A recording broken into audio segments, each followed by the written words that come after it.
Roger.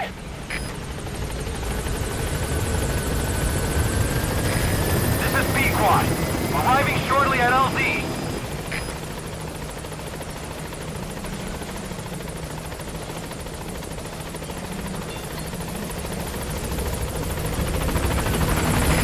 This is B-Quad. On station at LZ.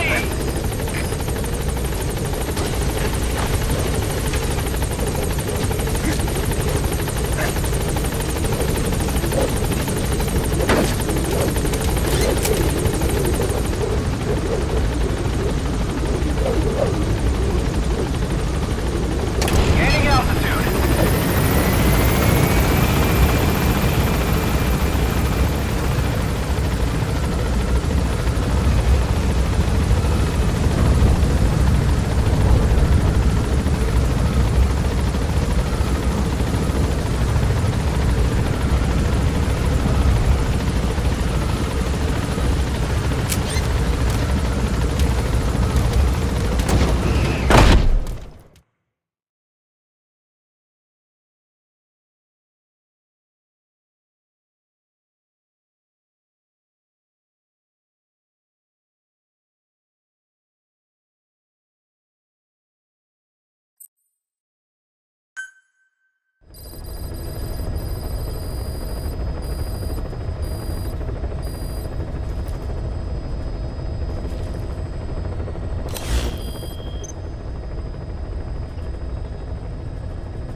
You were hospitalized in Dikelia, a British sovereign base area on Cyprus. It's part of British overseas territory that falls outside of Cypriot jurisdiction.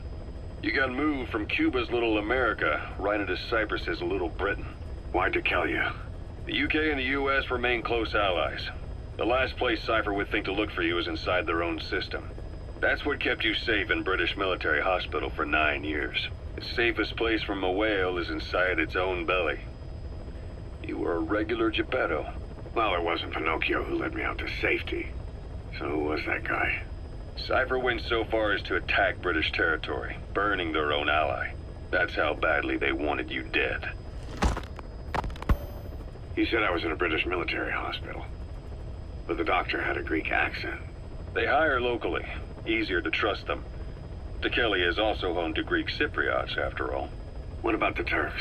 They haven't returned to the south. Not yet. The Cyprus dispute is still a long way from resolved. The country is just as split as it was in '74. Turkish Cypriots in the north, Greek Cypriots in the south. Between them, the Green Line, the UN established. And Dikelia sits right on top of it. It does. Part of the buffer zone between the two groups. Another reason it was the perfect place to hide you. Easy to spot any outsiders snooping around. So how do things stand? Now, last year, the Turks declared that the Turkish Republic of Northern Cyprus is an independent state, though it's only Turkey that recognizes it. In the past, the Greeks and Turks lived side by side in the same villages. There are reasons to fight. Those came from the outside. Greece, Turkey, Britain, America, they all have their own stake in pitting the two sides against each other. But once you spark something like this, it's impossible to control. Both sides build up grudges like debt, without the foresight to see that each act of revenge just fans the flames, and then it's too late for other nations to rush in with peace talks. The embers keep on smoldering. Each nation's arrogance only breeds anarchy. The world is paralyzed by this hunger for revenge. Cyprus is no different.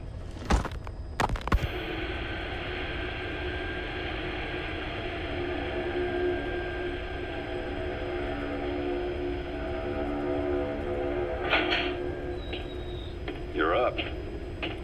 We're changing ships? We can't go sailing the Suez in a whaler. The Suez Canal. When did they reopen it? Not long after you were attacked. Once they finished sweeping it for mines after the Arab-Israeli conflict. Can you stand? We're going to transfer to a container ship for passage through the Suez. Our destination is Pakistan, Afghanistan's neighbor to the south. There, we disembark and head via Peshawar to the Zero Line, the border. We'll travel to the Khyber Pass by road. And then? We continue on horseback. Afghanistan's main roads are under Soviet control. We'll need to go around them. It'll be all narrow, winding paths through the mountains. We'll do better on horseback. It's a local guerrilla tactic.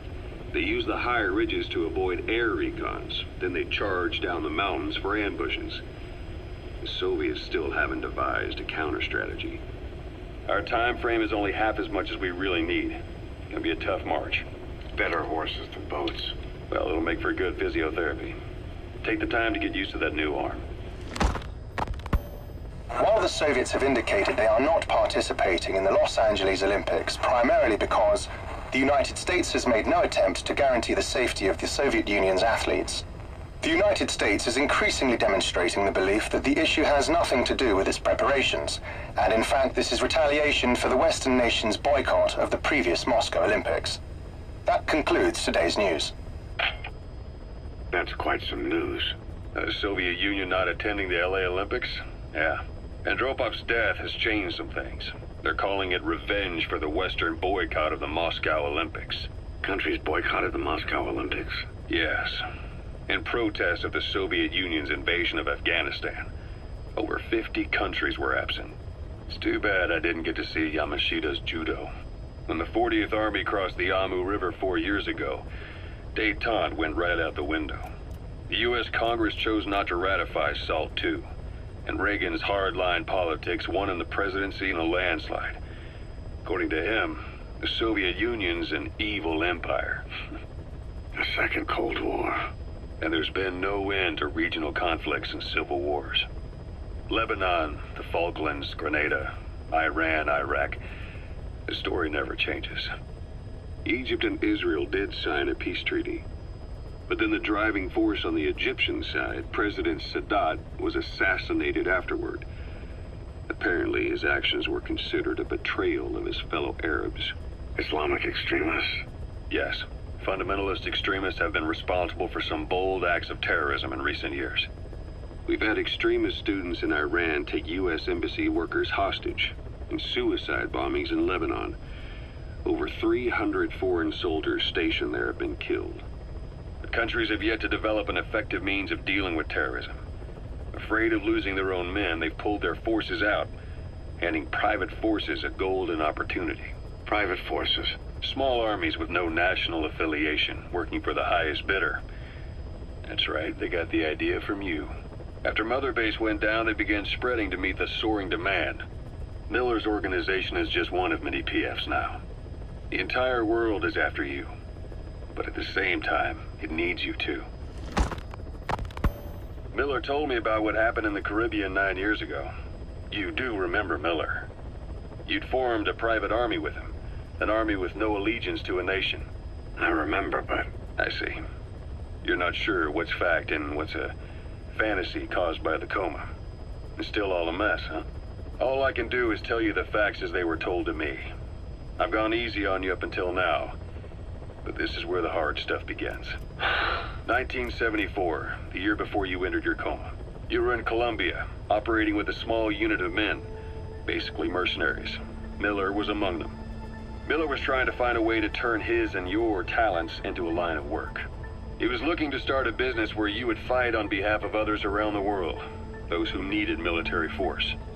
But the reality was, at that time, you didn't have enough gear to equip your own men.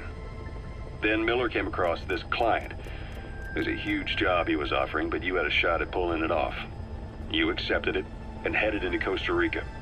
The client even threw in an offshore facility in the Caribbean. The Mother Base, that would be your new base of operations. Miller sure did have a head for business. As your mission went on, your unit grew and grew. More weapons, more money. Before you knew it, you were commanding 300 men. As the organization got bigger, your military powers swelled to match. It got so the international community couldn't afford to ignore you. You were just too damn successful for your own good. You, your men, had worn out your welcome. Everyone was out for you. East, West, First World, Third. It was only a matter of time before someone took you down. And that was XOF. Officially, they're an anti-terror unit under the CIA. In reality, they're Cypher's private strike force. They lured you to Cuba using Chico, the Nicaraguan revolutionary kid, and Paz, a mole who worked for Cypher as bait. While you were gone, XOF, posing as a nuclear inspection team, stormed Mother Base. At the same time, C4 they placed on the strut legs went off. The whole thing went down in minutes. XOF. Kisses and hugs followed by a big FU. All because of Miller's blind spot. A back door into Mother Base no one suspected. You remember a certain scientist? Huey was responsible for bringing the inspection team on board, giving the enemy a perfect opportunity to hit you at home. You were returning from Cuba when it happened. Mother Base came damn close to taking you with it into the Caribbean. Those of your men out on assignment returned right away. They refused to believe the wreckage in the water they found was Mother Base. But they checked the coordinates again and again, until reality finally settled in. You were supposed to die that day. That was XOF's primary objective. As far as most folks know, you did. The first doctor to see you wasn't even sure what he was looking at. Before they'd even finished operating, your men moved you to that hospital in Cyprus. There was a woman named Eva who arranged that. Rings a bell, huh? Most men in your condition would have been written off right from the start. But you survived. You went straight down to hell, and they pulled you out. Your eye wide open. Full of venom. The days of Naked Snake are long gone. Welcome back, Venom Snake. This world still needs you. Here, Snake, try this on. A prosthetic arm. Yeah, Miller was calling it the arm that wasn't there. The physiotherapy's going well. Your arm's bulked up enough for it to fit. There. Perfect. A little time with it, and it'll work better than the real thing. What do you think? Huh. I can still feel my real arm. Well, you better get used to this one quick. You have any pain? Every now and then. Where? My fingertips. My left fingertips. Sounds like phantom pain. Your brain still remembers your old hand. Yeah. What about your vision? Can you see okay? Yeah, at the moment. Now, the shrapnel in your skull is pressing on your optic nerve. I'm told any hard impact could have an effect on your visual cortex. Yeah. The doctor mentioned that. Your brain might process visual information incorrectly. In other words, you could have hallucinations. You might see things that aren't there, or not see things as they really are. You experienced any of that? I think so. When? Right after I wake up. Colors look faded. Colors, huh?